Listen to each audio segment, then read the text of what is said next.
So suppose you look at trigonometric series. One simple idea that we are using here is use whatever formulas you know to combine. So look at each term, do some manipulation of this term. Okay, so use some formula. Now it may be sin formula, cos formula, etc. Rewrite this in a way in which you can simplify it. So use a formula and write it as some a theta minus a theta by 2. This is what we did in this case. The next one will be a theta by 2 minus a theta by 4. And then we are expecting this will cancel out. Right? Basically, what did you do? You started out with the expansion. So why did you apply that formula? Because of the fact that the term looked like that. I mean, it didn't require you too much thinking. How do you know that you must use cos A plus B and plus cos A minus B? How do you know that you should use it? Well, the formula told me that it was cos. What else can I do? Whenever I see cos, what will I do? Cos of sum plus cos of difference. Then you see sin, what will you do? Cos of difference minus cos of sum. What will you do when I have seen sin cos? Sin sum minus sin difference. Well, you do one of the two, sin sum minus sin difference, or sin sum plus sin difference. But the basic idea is you know what to use. The clue is coming not from great intuition that we have. Clue is coming because you look at the term and you know what to do. The next set of problems, again the clue will come from there, but it won't come so directly. For example, if I had an expression like this, and we will try to see how to solve this. So let me see this one. I have sin cube theta plus sin cube 3 theta by 3 plus sin cube 9 theta by 9 plus sin cube 27 theta by 27. What will I do with this? I don't know what to do. What will I do? How will I try to solve a problem like this?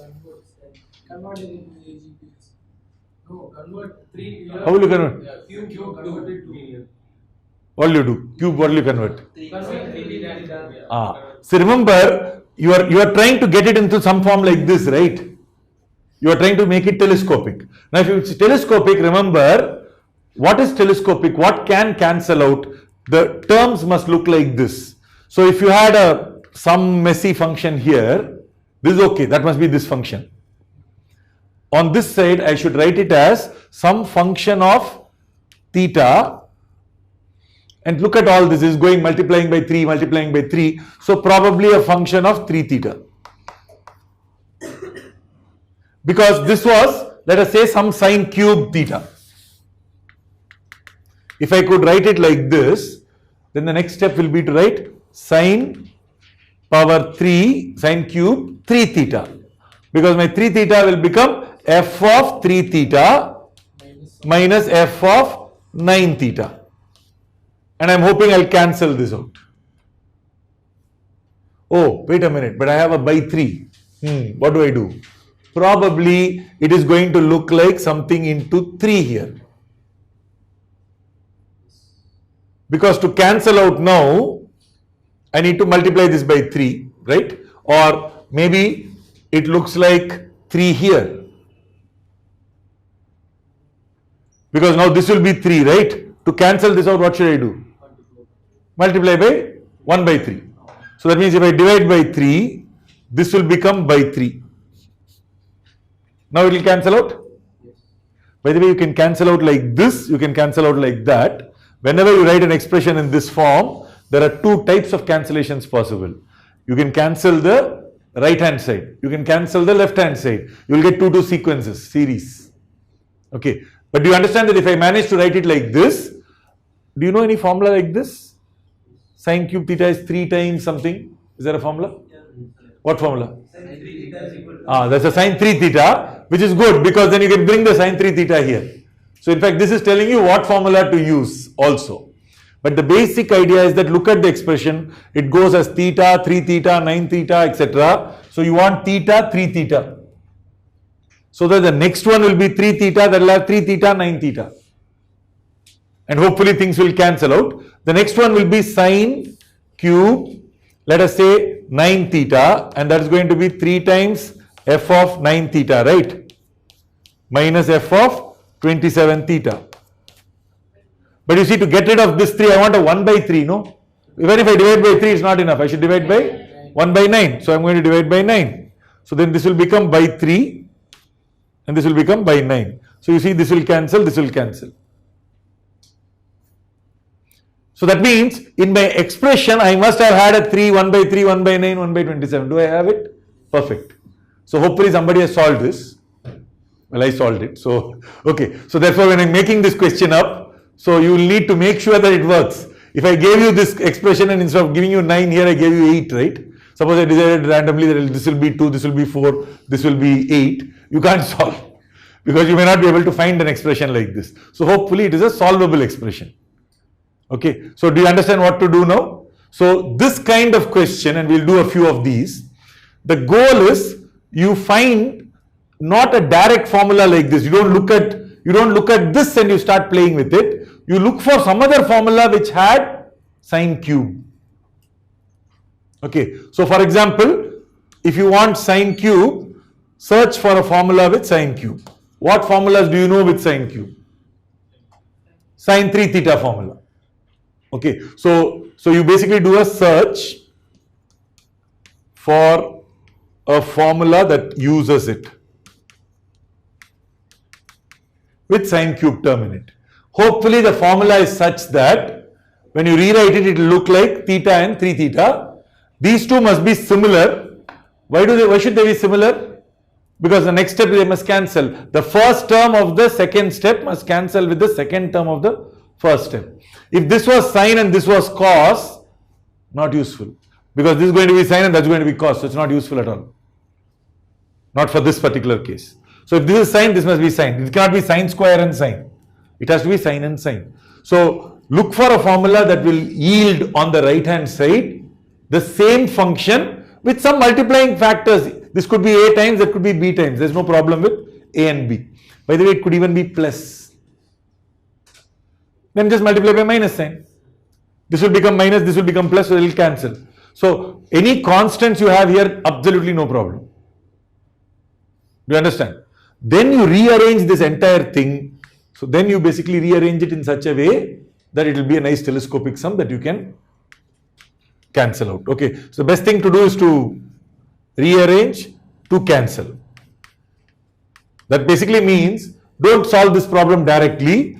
Write it down like this and rewrite this entire expression so that it perfectly cancels.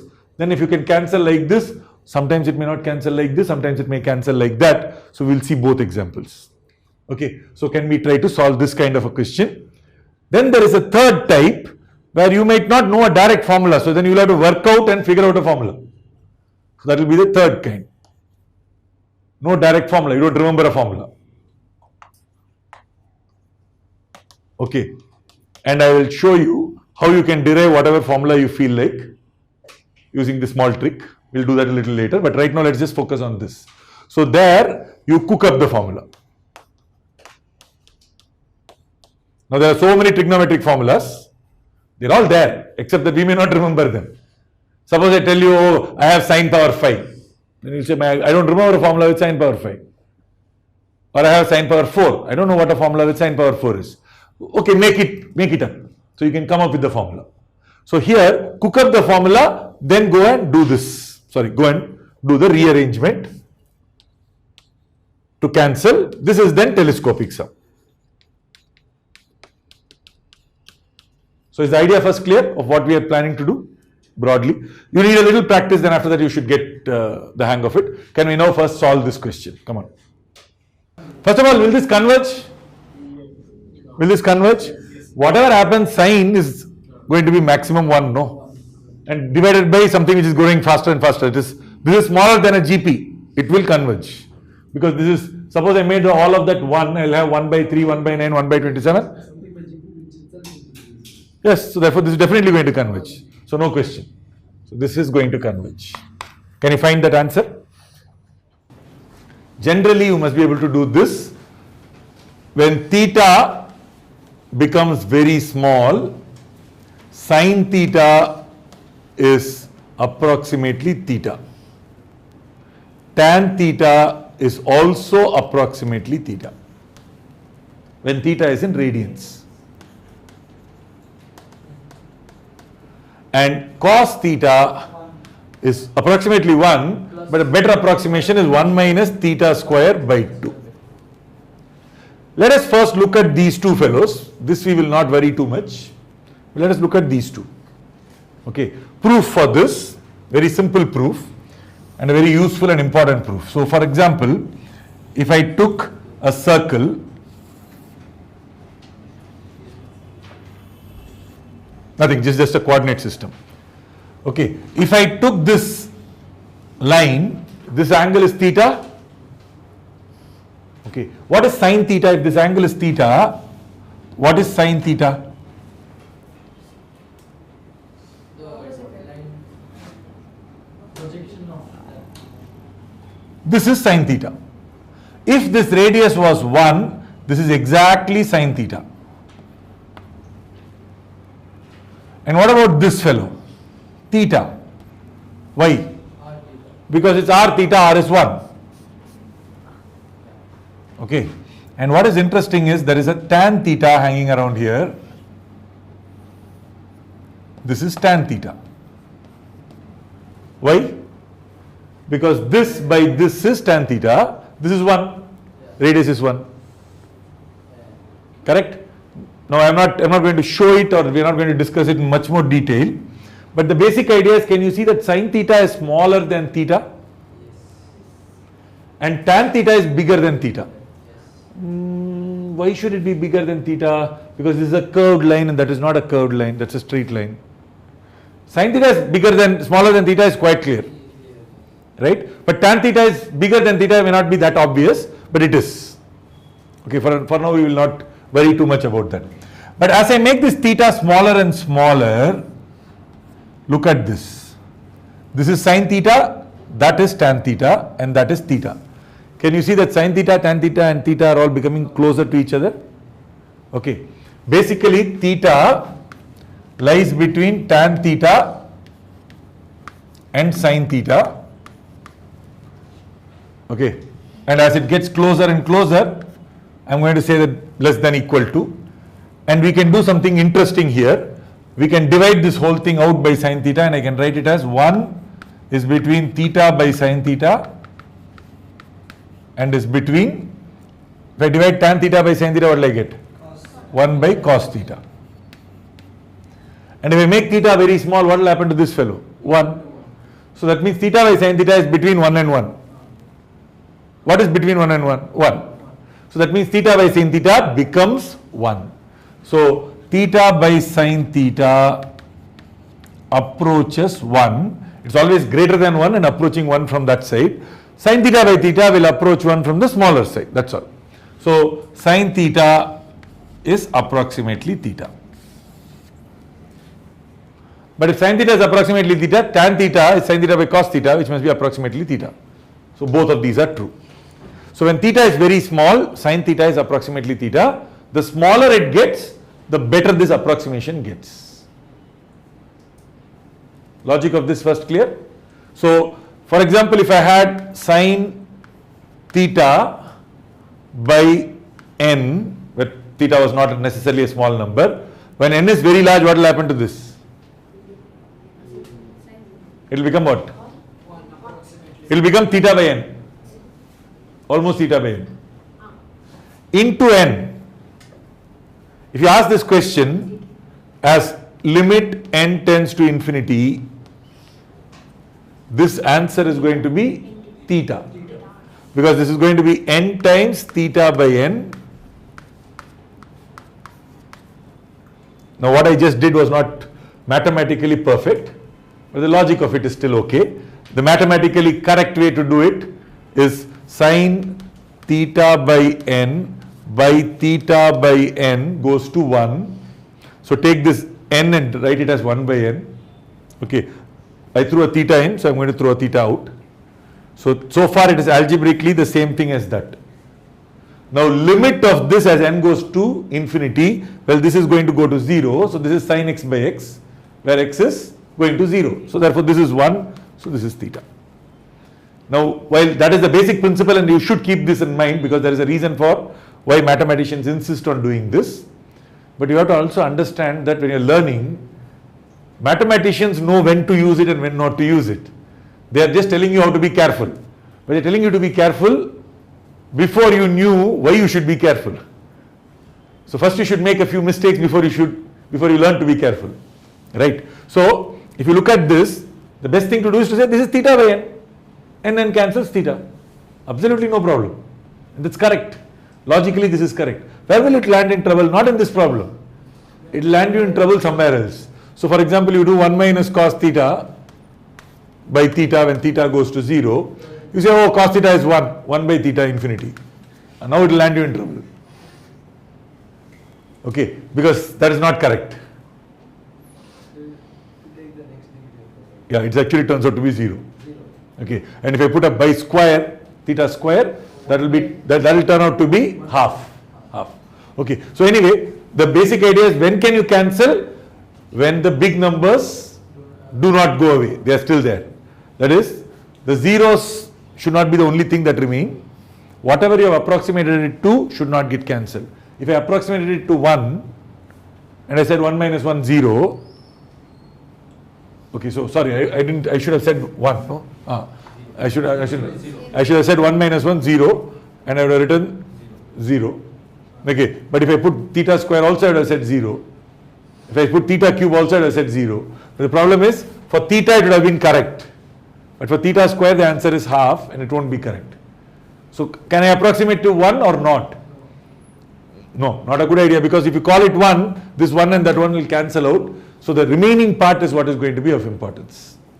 Okay, anyway, so that is for limits. But the basic idea is, can I approximate this to theta by n? Yes. As long as the theta by n does not get subtracted away. It's not getting subtracted, it's only getting cancelled, which is okay. Multiplied by n and it's getting cancelled this way is not a problem. Okay, so, and if you are not very confident of it, go with this. My suggestion is go and look at the whole limits course. I spent a lot of time explaining where it's allowed, where it's not allowed with infinitesimals. Okay, so spend some time understanding that, because that is very, it will take a long time to sink in, but it's very, very useful. Okay, so I hope this is useful. So you will use all of that in solving these problems. This particular problem you won't need it. The next problem you will. So let us try this. Okay, so if I look at the basic equation is what? Sine 3 theta is 3 sine theta minus 4 sine cube theta, right? So flip this. So write it like this. 4 sine cube theta. Let's write 4 sine cube theta. Keep it as 4. Don't try to simplify in the beginning. Is equal to 3 sine theta minus sine 3 theta. What I would like you to do is just keep this 4 as it is. Don't do a 1 by 4. Now let us see. I have got a sine cube. I have got a sine cube here. Now I want a sine cube 3 theta. Okay. So rewrite the same thing. Instead of theta, put 3 theta. Don't do any simplification. Just write 3 theta. But if I put 3 theta, what will I get? Sine 3 theta, 3 sine 3 theta minus sine 9 theta. The next term you want sine cube 9 theta. So write that. 4. So in fact the first one I don't need anymore. That was just useful to bring this expression, right?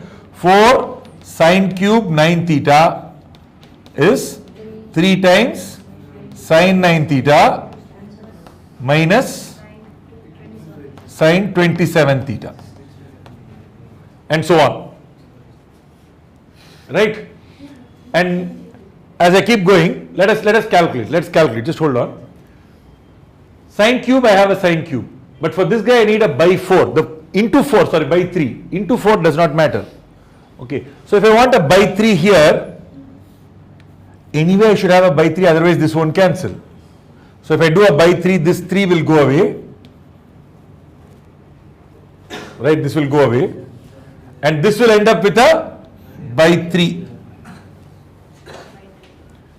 Now, for this one to cancel, I will need a by 9. But this means I need a by 9. Very good, that also already has a by 9. So do a by 9 here. And so what is going to happen here? I will end up with a by 3. And then that is by 9. The next one, therefore, I should do a by 27. So this will end up with a by 9 and that will end up with a by 27 and so on. But you can see that this is what I am going to get, right? So if I add this whole thing up, I will get 4 times these terms, which is S.